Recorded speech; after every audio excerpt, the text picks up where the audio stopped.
Eu vou dar uma recapitulada antes da gente falar um pouquinho mais sobre a seleção natural. Então, na aula passada a gente começou a falar sobre as ideias evolucionistas, né, transformistas de forma geral, né? Então a gente tinha até meados do século XIX, né, dos anos de 1800, mais ou menos até 1858, a ideia do fixismo, né, do criacionismo, da explicação da diversidade dos seres vivos, da explicação da origem dos seres vivos, ela era muito pautada nas explicações estavam centradas na ideia do criacionismo. E essas ideias elas só vieram a ser questionadas, né, por assim dizer, né, e ter um contraponto científico forte o suficiente só em 1858, com o artigo do Charles Darwin e do Alfred Wallace sobre a seleção natural, e em 1859 com a publicação do livro de Darwin da origem das espécies. Anterior a isso, o Lamarck ele já tinha, lá no início, em 1809, quando ele publicou o livro dele da filosofia zoológica, ele já vinha trazendo as ideias da evolucionista, né, do transformismo, que os seres vivos se modificavam ao longo do tempo, né? Era a ideia do Lamarck era que os organismos, eles, por pressões do ambiente, atrações do ambiente, eles iam se adaptando, né? Ou seja, eles iam sofrendo modificações para se adaptar ao ambiente, né? Baseado principalmente naquelas duas leis ou dois princípios, né? Que era a lei do uso e desuso, que era aquela ideia de que os seres vivos eles iam se modificando. Eu tô com uma alergia, gente. Não é coronga, não. Eles iam se modificando ao longo do tempo, né? Ou seja, quanto mais o organismo ele utilizava uma parte do corpo para se adaptar, mais aquela parte ia se desenvolvendo. O inverso também. Quanto menos ele utilizava, aquela estrutura do corpo ia atrofiando, ia se modificando, até que ela perderia função. E essas características que eles ganhavam ou que eles perdiam eram transmitidas para os seus descendentes a partir da noção da lei da transmissão dos caracteres adquiridos. Ou seja, qualquer nova característica que se desenvolvia em um animal, seja o desenvolvimento de uma estrutura, seja o desaparecimento de uma estrutura, ela era transmitida para os seus descendentes. E era dessa forma que o Lamarck ele buscava explicar como existia a biodiversidade no planeta e como os organismos eles se adaptavam, né? Então, um conceito importante que o Lamarck trouxe, né, e que depois que é central para a ideia da evolução, é a noção de adaptação, né? Ou seja, como os organismos se adaptam ao ambiente. Então, essa noção, né, de como os organismos eles, se adaptam ao ambiente, né, ela é central na ideia da evolução. Obviamente que o Lamarck ele observava isso de uma perspectiva e o Darwin e o Wallace eles observavam essa noção de adaptação de uma outra perspectiva. Mas a noção de adaptação, de como os seres vivos se adaptam ao ambiente, ou como os seres vivos estão adaptados ao ambiente, é uma noção central da evolução, ou seja, da noção de evolução, né? A perspectiva de como os organismos estão ou não adaptados a viver em um ambiente. Para o Lamarck, os organismos eles sempre tendiam a se transformar e se tornar mais complexos, porque eles sempre estavam na busca da adaptação. Então, essa era a ideia dele. Hoje em dia a gente sabe, né, que os caracteres adquiridos não são herdáveis, né? Algumas características elas podem se uso e desuso. Algumas características do organismo eles podem se desenvolver, se atrofiar, mas essas características não são herdadas da forma como elas estão. Ou seja, a pessoa perde um braço, o filho não nasce maneta, né, sem um braço. E dentro, obviamente, de uma plasticidade fenotípica, né? Ou seja, até onde seu fenótipo permite, né? Então a pessoa não vai malhar e virar tipo um prédio de músculo. Não vai ter um limite da plasticidade fenotípica, ou seja, da possibilidade máxima ou mínima que o organismo daquela espécie, no caso nossa espécie, pode alcançar. E o Lamarck ele acreditava tanto que esses organismos eles iam se transformando, se modificando ao longo do tempo, que ele não acreditava na noção de extinção. Então, se pegava um registro fóssil e tinha lá aquele fóssil, ele não acreditava que aquela espécie não existia mais. Ele acreditava que aquela espécie que estava naquele fóssil, que não existia nenhuma espécie atual como aquela, mas ele acreditava que ela não tinha desaparecido ali. Na verdade, ela tinha se transformado. Não ela, obviamente o fóssil está morto, mas a espécie dela tinha se transformado em outra coisa. Ele não tinha essa noção. Que já é uma noção que vem sendo trazida pelo Darwin a noção de extinção, ou seja, quando os organismos eles não são adaptados ao ambiente, eles são extintos. Como eu falei para vocês, a viagem de Darwin, ela durou aqueles 5 anos, ele terminou mais ou menos em 1837. E ele já tinha o seu apanhado de dados sobre as noções sobre a sua teoria da seleção natural, mas por que ele não publicou imediatamente a sua teoria sobre a seleção natural? Porque ele foi só publicar em 1858, ou seja, quase praticamente 20 anos depois, se ele já tinha todos aqueles dados.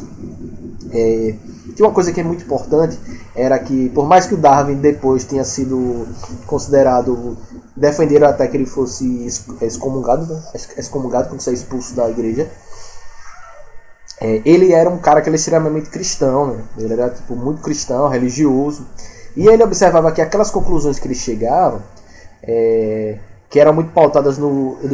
Ele aprendeu muito com Lamarck, mas o Lamarck as defesas de Lamarck não foram suficientes para sobrepor o criacionismo no meio científico e no senso comum também, na sociedade em geral. Mas o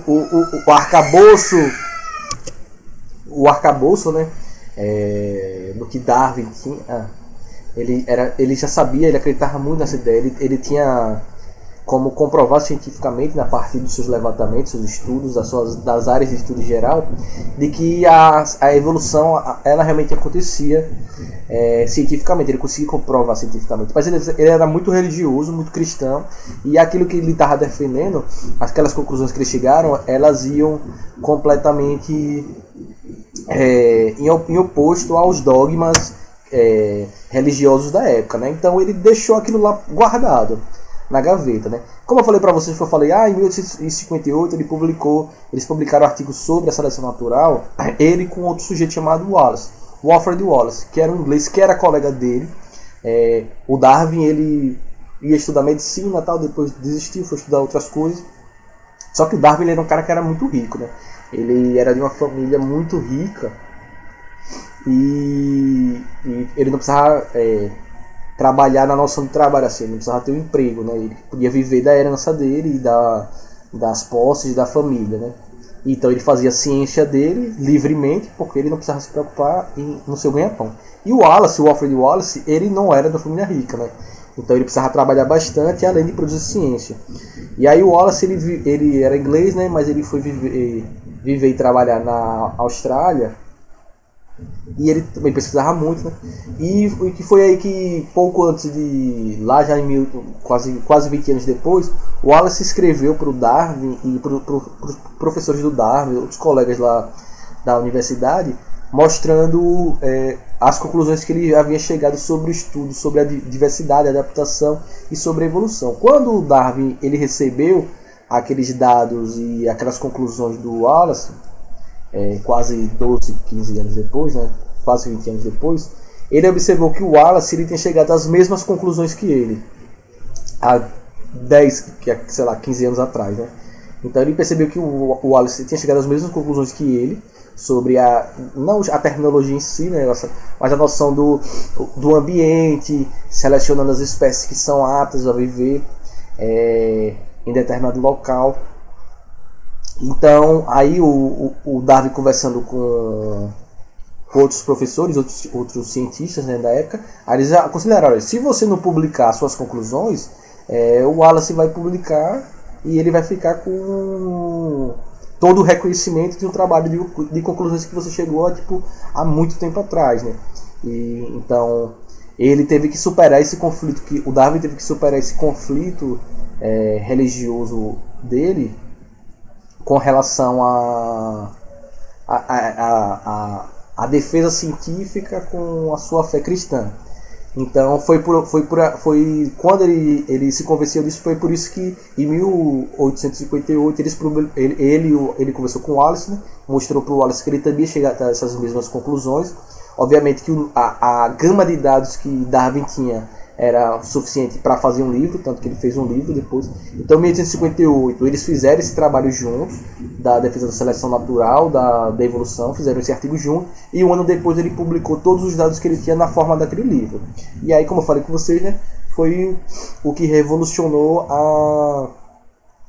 as noções da evolução, e foi uma teoria que até hoje, né, ela só vem sendo complementada, mas ela até hoje permanece aí.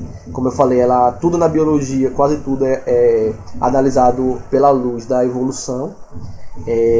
E a partir dessa publicação foi que o criacionismo foi derrubado de vez no meio científico. Não que não tem cientistas que sejam religiosos, não é isso que eu estou falando. O que eu estou falando é que a explicação para a origem da vida, a explicação para a origem da biodiversidade, a explicação sobre as características que são semelhantes entre os seres vivos, elas agora têm um conhecimento científico elaborado por trás para explicar isso, e não é mais ancorado nas explicações sobrenaturais. Essa espécie assim foi porque uma entidade sobrenatural desejou que assim fosse, certo?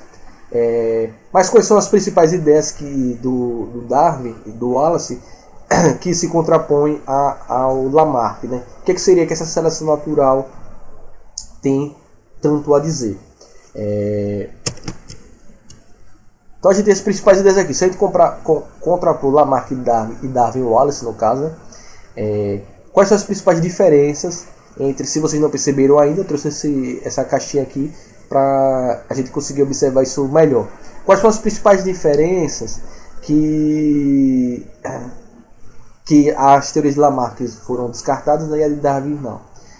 Com relação ao meio. O que o Lamarck defendia? Que o meio, ou seja, um ambiente onde o ser vivo vive, ele cria necessidades no ser vivo que induzem mudanças nos hábitos e nas formas dos indivíduos. Ou seja, o que Lamarck definia era que o meio ambiente ele pressionava os seres vivos em certa forma, ou seja, pressionava nele, induzia, né? Então tinha uma mudança no ambiente. Na história da girafa, não tinha mais grama, então as girafas elas começavam a forçar seus pescoços para comer a grama, e esse pescoço ia ficando mais longo. Ou seja, na noção de Lamarck, alterações que aconteciam nos seres vivos, elas eram por pressão do ambiente. Então o ambiente se alterava e o indivíduo, como resposta, ele se modificava para se adaptar, certo? Então Lamarck achava que os organismos vivos eram sujeitos mais ativos na evolução, mais ativos no sentido de que ele sempre todo ser vivo teria a capacidade de dar uma resposta a uma alteração ambiental. Ou seja, todos os seres vivos eles poderiam se transformar, se modificar para se readaptar, caso o ambiente em que eles vivessem tivesse sofrido uma alteração, né? Então, para o Lamarck era isso. O meio, um ser vivo está vivendo em um local. Esse local onde esse ser vivo vive exige que ele desenvolva uma certa gama de características para ele sobreviver lá, e os seres vivos vão lá e se modificam, ou seja, eles mudam seus hábitos, seus corpos se transformam para que eles consigam ocupar aquele determinado ambiente. Então ele achava, para o Lamarck, a gente pode dizer assim de forma mais, como é que eu posso dizer, mais exagerada, é que qualquer ser vivo que você coloque em um ambiente, e não interessa que ambiente é esse, ele vai conseguir se modificar e se adaptar naquele ambiente, certo? Ou seja, ele vai se transformar para se adaptar. Então Lamarck ele achava que a chave evolutiva estaria mais em um movimento ativo dos seres vivos em se modificar para conseguir responder às necessidades criadas pelo ambiente nos seres vivos, certo? E a outra coisa que ele acreditava era o quê?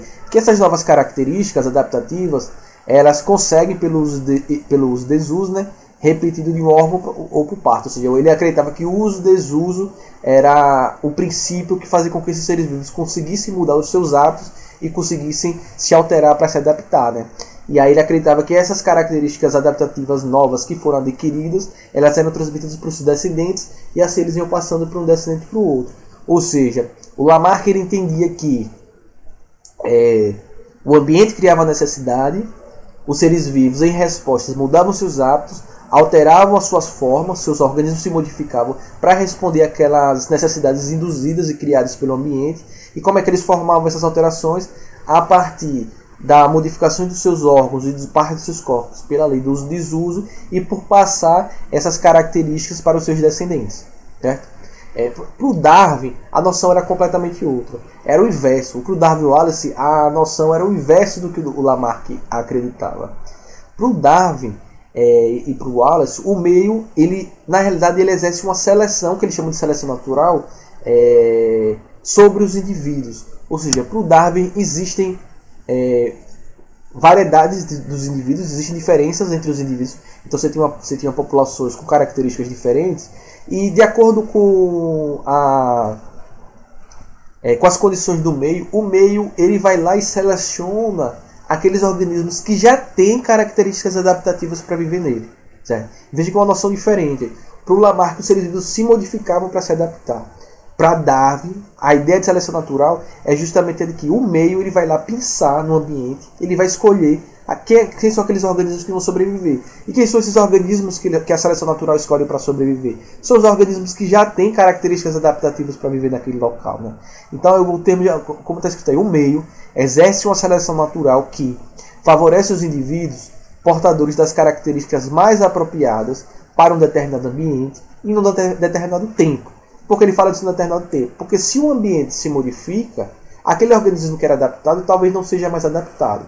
Para o Lamarck, se isso acontecesse, esse ser vivo ele se modificaria para viver nessa nova condição ambiental. Para o Darwin, não. Se o ser vivo ele não tem condições adaptativas de viver em um local, ele vai tender a conseguir menos alimento, ter menos energia, produzir menos descendentes, até caminhar para a extinção. Ou seja, aquela espécie ou aquela população vai desaparecer naquele local porque eles não têm mais condições de sobreviver naquele local. Certo? Então, olha, essa é a ideia central da seleção natural. Né? Então, no seio de uma população, certos indivíduos apresentam características que lhes conferem uma melhor adaptação em relação aos outros.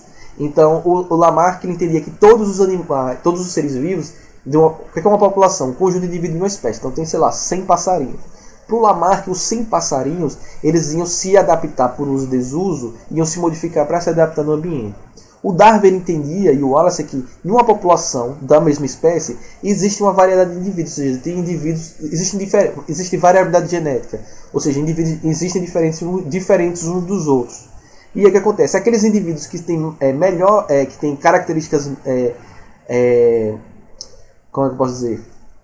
Características adaptativas mais favoráveis, eles vão conseguir melhor alimentos, eles vão conseguir se reproduzir mais e passar essas características que eles já possuíam para os seus descendentes. Aqueles organismos que não têm essas características tão favoráveis, eles vão diminuindo na população até podendo chegar a desaparecer. Né?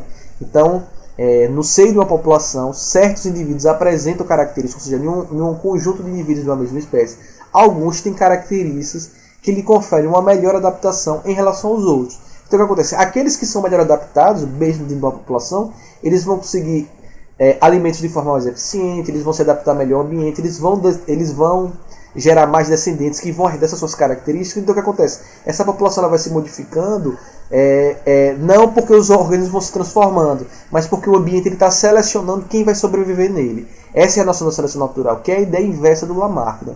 Então aqui, olha o que afirma aqui embaixo. Os mais aptos vivem mais tempo, reproduzem-se mais e transmitem suas características aos seus descendentes. Então Lamarck entendia que os seres vivos se modificavam para se adaptar. O Darwin entendia que já existia no ambiente organismos que são adaptados e outros que não são tão bem adaptados, e o ambiente vai lá e seleciona aqueles que são adaptados. Então, por exemplo, o Lamarck ele buscou explicar o pescoço das girafas a partir das girafas de pescoço longo, que ele entendia que as girafas tinham pescoço curto, se alimentavam da grama. Essas girafas, por alteração ambiental, uma seca, essa grama desapareceu. Essas girafas começaram a forçar o pescoço para se alimentar das folhas das árvores. Esse pescoço foi ficando mais longo pelo uso e desuso, sendo transmitido pela transmissão dos caracteres adquiridos, até que hoje em dia a gente chegou nessas todas as girafas de pescoço longo, porque não existem girafas de pescoço curto. Então Lamarck ele entendia que não existem girafas de pescoço curto, porque todas elas se transformaram em girafas de pescoço longo ao longo do tempo. O Darwin ele já trazia, a partir da ideia de seleção natural, a noção dele era diferente. Ele entendia que em populações, antigamente, nas populações de girafa, existiam girafas que diferenciavam, que se diferenciava pelo tamanho do seu pescoço. Tinham girafas que tinham o pescoço mais longo e tinham girafas que tinham o pescoço mais curto, estilo de como de um cavalo, né? Então ele entendia que nessas populações antigamente provavelmente existiam essas diferenças na população. Algumas girafas possuíam um pescoço mais longo e outras girafas possuíam um pescoço mais curto. E ele entendia o quê? Que as girafas de pescoço curto elas se alimentavam da grama no chão e as girafas que tinham pescoços um pouco mais longos elas se alimentavam das folhas, tanto do chão, né, mas também da copa das árvores. Aí o que ele usava o mesmo exemplo. Se em um processo de um período de seca prolongado as gramíneas desapareceram e só sobraram as folhas da copa das árvores, o que ia acontecer? As girafas de pescoço longo iam continuar se alimentando das folhas das copas, ou seja, elas tinham uma característica, por seu pescoço ser mais longo, que favoreciam elas naquele ambiente mais seco que não tinha grama, e aquelas girafas que tinham pescoço curto já não conseguiam ter grama porque a grama tinha desaparecido. Então o que para o Lamarck ele explicava isso? Que devido a esse processo de seca, as girafas de pescoço curto ao longo do tempo não foram mais conseguindo alimento, não conseguiam se reproduzir tanto e entraram em extinção, desapareceram. E só ficaram as girafas de pescoço longo que continuavam se alimentando das folhas da copa da árvore. Então veja como as noções são diferentes, né? Para o Lamarck, as populações elas se modificavam todas juntas para se adaptar. Para o Darwin existiam diferenças dentro dos indivíduos da população, sendo que alguns eram melhor adaptados e outros não. Então as girafas de pescoço curto na verdade foram extintas e só ficaram as girafas de pescoço longo, certo? Então, que foram herdando essas características que elas já possuíam, certo? Então essas são as diferenças centrais nas explicações de Lamarck e no Darwin, certo?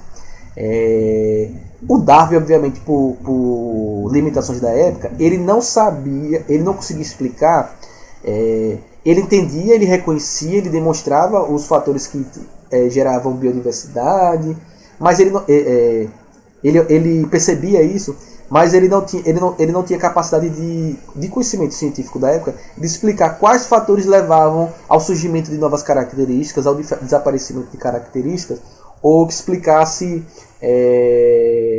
os fatores que fizessem a biodiversidade ser tão ampla, né? Essas noções só chegou, como a gente já estudou, né? A partir dos conhecimentos sobre a genética, sobre a herança de características, que só foi surgir quase 50 anos depois que Darwin publicou A Origem das Espécies, né? Mas a gente vê isso mais para frente, que é a teoria moderna da evolução. Então o Darwin ele não conseguiu explicar esses fatores que levavam à biodiversidade, que levavam ao surgimento de novas características e por aí vai. Mas mais para frente, com a genética, se somou a evolução, essas lacunas do pensamento de Darwin foram completas. Mas não foi por falta de conhecimento técnico na época. Então, professor, como é que eu consigo identificar se uma questão tá... Tem muita questão de vestibular e muitas questões que envolvem você saber se ali não cai tanto assim, né? O que é a teoria dos desusos, né? Pode cair assim uma prova aberta para vocês fazerem facinho, ter aquela questão garantida. Mas em questão de vestibular, por exemplo, marca X, cai muita questão que eles trazem exemplos, um determinado exemplo, e quer que você identifique se ali se aplicaria Lamarck e Darwin. Por exemplo, poder cair assim, um exemplo esdrúxulo. Não é esdrúxulo, é um exemplo só. Quer dizer, que as populações que vivem em África ao longo do tempo, né, devido a um excesso de exposição solar, então o excesso de exposição ao sol fez com que na sua epiderme fosse cada vez mais produzidos melanócitos, que a melanócitos são as células na pele que produzem melanina, né, que dá a coloração a tonalidade da pele. Quanto mais melanócito, mais melanina, a pele é mais escura. Então as populações de África ao longo da história, ao longo dos anos, por ter um excesso de exposição ao sol, suas células começaram a produzir mais melanina, o que explica a sua cor da pele na atualidade. Isso é uma ideia, isso se encaixa em Lamarck e o Darwin. Isso é uma frase, eu estou falando isso, não estou tirando minha cabeça não, eu já vi uma questão que faz mais ou menos isso. É uma questão que é explicada por uma teoria lamarquista, né? Ele está dizendo que o ambiente cria uma necessidade e como resposta o organismo se transformou para se adaptar. Então toda vez que você pega uma questão que mostra que o ambiente criou uma necessidade e o organismo em resposta se modifica para se adaptar, é ideia de Lamarck, certo? Como Darwin poderia explicar isso? Dentro de uma população, aquelas populações existiam pessoas que tinham a pele mais clara, pessoas que tinham a pele mais escura, e acontecia um ambiente que tinha um excesso de insolação, excesso de calor, as pessoas com a pele mais clara sofriam mais de insolação, morriam por desidratação, por não resistir tanto ao calor, desenvolviam mais câncer de pele, morriam e não passavam tanto as suas características para... Ou seja, se ela morre, ela não se reproduz, então não vai nascer menos pessoas brancas. E as pessoas da pele escura, que eram melhor adaptadas a esse clima, a esse ambiente, iam se reproduzindo mais, passando mais suas características, até que aquela população branca, de brancos ali, deixou de existir, né? E só ficou a população da pele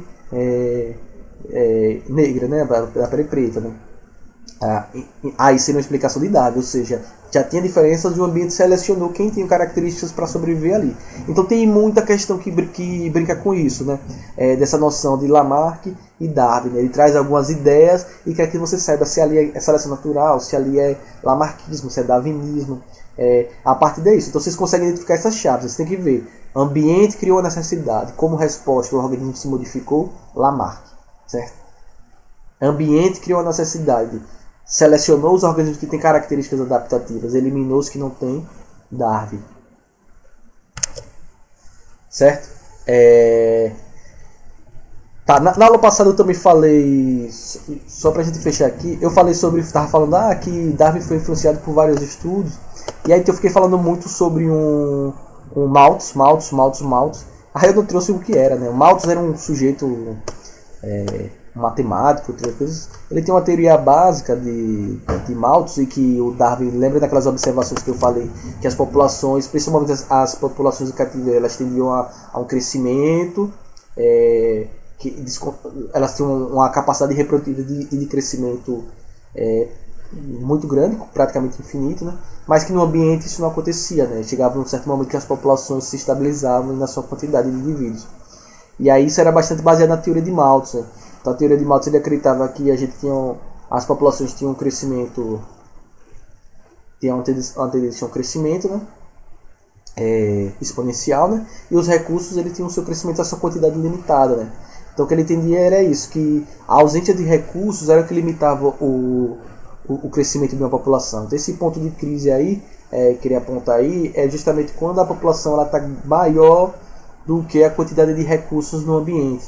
Então, se a população está maior do que a capacidade de suporte do ambiente em oferecer recursos para aquela população, alguns indivíduos vão começar a morrer. Ou seja, quem controla, um dos fatores que pode controlar o tamanho de uma população no ambiente é a disponibilidade de recursos, né?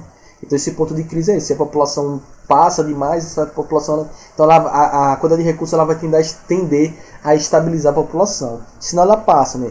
Então a curva da população ela tem um tendência a crescimento. Se você ficar lá criando cachorro em casa, dando comida, deixar ele se reproduzir, eles vão se reproduzindo alocado, né? Só que no ambiente natural não tem alguém lá comprando ração para reproduzir os cachorros de forma descontrolada. Então os recursos eles vão controlar, por isso que a população se estabiliza, né? Então essa teoria de Malthus, o Darwin estudou bastante para... ele se baseou bastante também para concluir, além de que ele criava pombo, né? Então ele também percebeu bastante isso para a questão da seleção natural. Aqui tem um esquemazinho que eu trouxe aqui, para a gente ver um pouquinho, um resumozinho do que a seleção natural diz. Então a gente tem uma população de coelhos, que são os coelhos marrons escuros, marrons mais claros e os branquinhos, que vivem nesse campo verdinho aí. Tem seu predador, que é essa águia aí. E aí o que acontece? Os coelhinhos mais escuros, eles se confundem mais com a grama. E os coelhinhos brancos, de longe a águia já vê ele lá, porque tudo é verde, vê aqueles pontos brancos, Então a águia vai lá e começa a capturar esses coelhinhos. E aí o que acontece nessa população? Os coelhinhos brancos vão ficando em menor quantidade. Eles eram em maior quantidade no começo, tá vendo? Lá no começo tinha mais brancos do que dos mais escurinhos. E ao final tem menos dos brancos e mais dos escurinhos. Porque os escurinhos eles são melhor adaptados para se camuflar no ambiente e fugir do predador. Os brancos não. Então isso é a seleção natural acontecendo. Ou seja, aqueles organismos que são melhor adaptados a viver no ambiente, que são os escurinhos, eles vão se reproduzindo e passando suas características para seus descendentes e ocupando melhor esse ambiente. E aqueles organismos que não são melhor adaptados, no caso desse branco aí que estava completamente exposto, ele ao longo das gerações ele vai diminuindo sua quantidade na população, até que possivelmente ele vai desaparecer naquela população. Isso é a ideia de seleção natural. Seleção natural, os organismos que são melhor adaptados ou mais aptos para viver em um ambiente, conseguem melhores recursos, se reproduzem mais, geram mais descendentes e passam suas características para seus descendentes. Os organismos que são menos adaptados, eles vão conseguir menos recursos, vão se reproduzir menos, vão ter menos descendentes e eles vão tender à extinção, ou seja, eles vão tender a desaparecer. Seleção natural fala sobre melhor adaptados e não mais forte. Tem muitas vezes que faz. A seleção natural é a teoria do organismo mais forte sobrevive, não é mais forte, é melhor adaptado. Você pega um leão, joga ele dentro do oceano, ele morre afogado, não tem força que salve ele, certo? Quem é adaptado, é a relação de características que um ser vivo, uma população tem, e que como essas características ela melhor se adequam para a sobrevivência do ser vivo no ambiente, certo? Então, na próxima aula eu falo sobre as evidências da evolução e pronto, certo? Então fiquem bem.